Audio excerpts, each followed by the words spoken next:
할렐루야. 오늘도 함께 하신 주님을 찬양합니다. 오늘 같이 나눌 하나님의 말씀 욥기 36장 26절로 37장 24절까지의 말씀을 통하여 교만을 멀리하시는 하나님이란 제목으로 같이 나누기를 원합니다. 자, 계속해서 엘리후는 36장에 이어서 이 37장에까지 창조 세계에 드러난 위대한 하나님의 정의를 변호하기 시작합니다.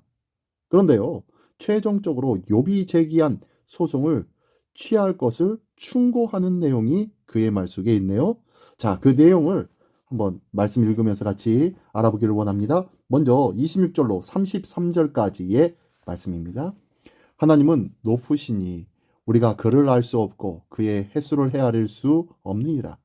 그가 물방울을 가늘하게 하시며 빗방울이 증발하여 안개가 되게 하시도다. 그것이 구름에서 내려 많은 사람에게 쏟아지느니라. 겹겹이 쌓인 구름과 그의 장막의 우레소리를 누가 능히 깨달으랴. 보라, 그가 번갯불을 자기의 사면에 펼치시며 바다 밑까지 비치시고 이런 것들로 만민을 심판하시며 음식을 풍성하게 주시느니라. 그가 번갯불을 손바닥 안에 넣으시고 그가 번갯불을 명령하사 관역을 치시도다. 그의 우레가 다가오는 풍우를 알려주니 가축들도 그 다가옴을 아느니라. 네. 자, 계속해서 엘리오는 이제는 창조 세계에 나타난 하나님의 위대함을 설명하여 주고 있습니다. 그러면서 이 초월적인 하나님과 소통하고 싶어하는 욥이 참으로 어리석다고 지적하고 있는 것입니다. 엘리오에게는 하나님은 위대하여 알 수 없는 분, 그리고 멀리서 거리를 두고 찬양해야 할 그러한 분으로 여겨집니다. 하지만 기억하십시오. 엘리오의 생각과는 다르게 하나님은 욥에게 가까이 오셔서 말씀하시는 하나님이시라는 것. 그리고 나중에 하나님께서 욥에 가까이 오셔서 당신을 드러내 보여주시고 말씀하시는 하나님이시라는 것을 알 수 있습니다. 그렇다면은 욥의 말은 어떤 말입니까? 예, 잘못된 말이었지요. 예. 계속해서 볼까요? 이제는 37장입니다. 37장 1절로 13절까지의 말씀입니다. 이로 말미암아 내 마음이 떨며 그 자리에서 흔들렸도다. 하나님의 음성 곧 그 입에서 나오는 소리를 똑똑히 들으라. 그 소리를 천하에 펼치시며 번갯불을 땅 끝까지 이르게 하시고 그 후에 음성을 발하시며 그 위엄찬 소리로 천둥을 치시며 그 음성이 들릴 때에 번개를 멈추게 하시느니라. 하나님은 놀라운 음성을 내시며 우리가 헤아릴 수 없는 큰 일을 행하시느니라. 눈을 명하여 땅에 내리게 하시며 적은 비와 큰 비도 내리게 명하시느니라.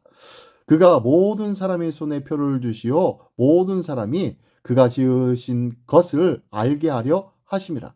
그러나 짐승들은 땅 속에 들어가 그 처소에 머무느니라. 폭풍우는 그 밀실에서 나오고 추위는 북풍을 타고 오느니라. 하나님의 입김이 얼음을 얼게 하고 물의 너비를 줄어들게 하시느니라. 또한 그는 구름에 습기를 실으시고 그의 번개로 구름을 흩어지게 하시느니라. 그는 감싸고 도시며 그들의 할 일을 조정하시느니라. 그는 땅과 육지 표면에 있는 모든 자들에게 명령하시느니라. 혹은 징계를 위하여 혹은 땅을 위하여 혹은 긍휼을 위하여 그가 이런 일을 생기게 하시느니라. 네. 엘리후는 폭풍과 천둥과 번갯불을 통제하시는 하나님, 그 하나님은 인간이 가히 범접할 수 없는 어마어마한 분이심을 강조하고 있습니다. 하나님이 내리시는 눈과 하나님이 내리시는 눈과 비는 일손을 더하기도 또한 멈추기도 하여 사람이 하나님의 손 아래 있다는 표식이 되어집니다. 하나님은 물로 구름을 적시고 번개로 구름을 흩으시며 번개의 방향을 설정하시기도 하고 또한 비구름으로 사람을 징벌하기도 또한 이롭게도 하신다고 말씀합니다. 엘리후의 논지는 욥이 처한 고난도 하나님이 이루시는 자연현상의 일부이므로 이에 대하여 의문이나 이의를 제기해서는 안 된다고 얘기하는 거예요. 하지만 기억하십시오. 하나님은 요나의 불평에도, 엘리야의 짜증 어린 고백에도, 심지어 예레미야의 저주조차 모두 다 수용하시고 받아들이시며 품어주시는 하나님이시라는 것을 기억하시기 바랍니다. 우리 하나님은 우리의 생각 속에서 당신의 한계를 넘어설 때는 가차없이 벌을 내려버리는 그러한 인색한 하나님이 아니시라는 거예요. 끝까지 오래 참으시고 기다려주시는 은혜와 자비가 풍성한 하나님이시라는 것을 기억하기를 원합니다. 계속해서 14절로 24절 끝까지의 말씀입니다. 욥이여, 이것을 듣고 가만히 서서 하나님의 오묘한 일을 깨달으라. 하나님이 이런 것들에게 명령하셔서 그 구름을 번개로 번쩍거리게 하시는 것을 그대가 아느냐? 그대는 겹겹이 쌓인 구름과 완전한 지식의 경이로움을 아느냐? 땅이 고요할 때 남풍으로 말미암아 그대의 의복이 따뜻한 까닭을 그대가 아느냐? 그대는 그를 도와 구름장들을 두들겨 넓게 만들어 녹여부어 만든 거울같이 단단하게 할 수 있겠느냐? 우리가 그에게 할 말을 그대는 우리에게 가르치라. 우리는 아둔하여 아뢰지 못하겠노라. 내가 말하고 싶은 것을 어찌 그에게 고할 수 있으랴. 삼켜지기를 바랄 자가 어디 있으랴. 그런즉 바람이 불어 하늘이 말끔하게 되었을 때 그 밝은 빛을 아무도 볼 수 없느니라. 북쪽에서는 황금 같은 빛이 나오고 하나님께는 두려운 위엄이 있느니라. 전능자를 우리가 찾을 수 없나니 그는 권능이 지극히 크사 정의나 무한한 공의를 굽히지 아니하심이니라. 그러므로 사람들은 그를 경외하고 그는 스스로 지혜롭다 하는 모든 자를 무시하시느니라. 아멘. 엘리후는 하나님의 오묘한 창조 세계를 다 파악할 수는 없는 미약한 인간이 어떻게 엘리후는 하나님의 오묘한 창조 세계를 다 파악할 수 없는 미약하고 나약한 인간인 욥이 입을 다물어야 한다고 외치고 있습니다. 그는 자기의 논리의 정당성을 위해서 창조 세계 속에 나타나신 하나님의 위대함을 다른 사람을 정죄하는 도구로 사용하고 있기 때문입니다.